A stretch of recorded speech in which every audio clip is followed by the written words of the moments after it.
So you've got Thistle in the cup final. Some people looking in would say it looked a little bit strange, that considering what's happened in the past, that the game in the league against Thistle was nothing each. I take it because of that you certainly wouldn't be underestimating your opponents?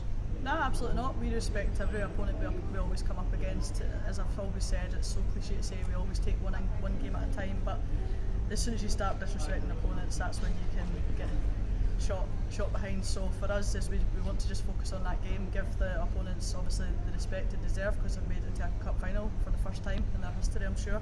So for us, it'll be like no other game. We want to go into it fully focused and make sure that we get the win. And of course you're well known as a Rangers supporter, but Thistle no doubt have quite a few Thistle fans who love their club as much as you love yours and want to make a big day for themselves. With that in mind, it was obviously a sudden death competition. In terms of that, will you be approaching it any differently from a league contest? I think obviously we know that maybe Partick Thistle will probably come out a little bit more. Previously what they've done before is they're a team that usually like to sit in against us, and we know it being a cup final they're going to need to come at us at some point, so that's something that we can use to our advantage, because we know as a team when we play our best football it's when we're under pressure in terms of moving the ball quickly, so if we can do that against them we know that we could definitely get the result. There obviously have been a few mismatches in the cup this year. However, I've kind of noticed over the last 2 years that the other teams in the league who are not professional certainly seem to have upped their games in terms of their training, their tactics and whatever. In your time, have you noticed that? I think the league's getting stronger and stronger every year, and credit to the clubs who aren't backed financially like we are, or the other teams in the league. It's credit to them that they want to obviously train as much as possible behind the scenes to make sure that they're ready for their matches on a Sunday, but mostly we just like to focus on ourselves and make sure that we're coming out on top most majority of our games this season, because we want to win trophies.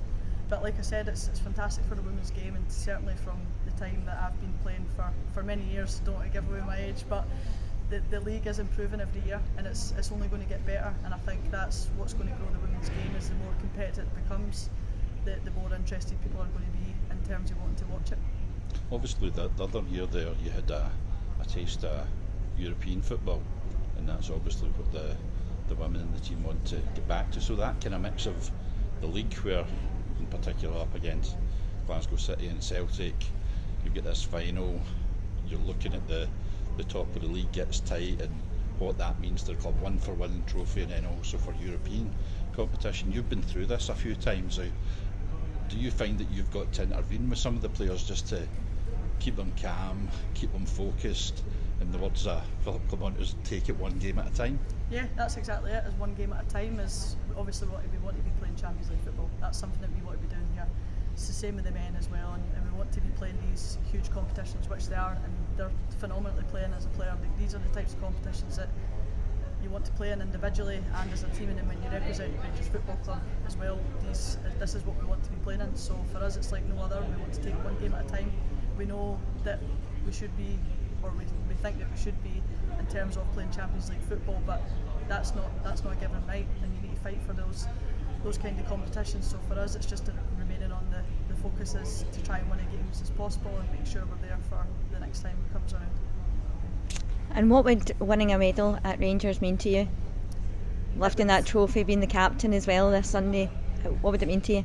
It would be a huge honour, to be honest. I've said it so many times in my interviews. People know that I'm a Rangers fan, have been since I was a kid. I used to go to games with my dad, so it would be a huge honour. Of course, being captain as well, and getting the chance to lift a trophy with the group of girls that we've got. And do you know what? It doesn't take one person to lift trophies, it takes a whole squad, and I've always said that whenever I was giving captaincy. There's so many other leaders within the dressing room. We've got Kathy Hill, who's vice as well, and hopefully I'll be lifting it alongside her as well. And obviously with the men lifting up the cup trophy as well, is this kind of catalyst for you guys to kind of go into the same success as what the men guys have had? Yeah, Rangers is built on historically being a really successful club in terms of lifting trophies, and that's something that we want to bring here as a women's team, is lifting many trophies as possible. So to go and do that, we need to be at our best on Sunday, because like we said, Partick Thistle have made to the final for a reason, so we need to give them the utmost respect and we need to turn up to win that trophy. Thanks very much and Thank best you. of luck.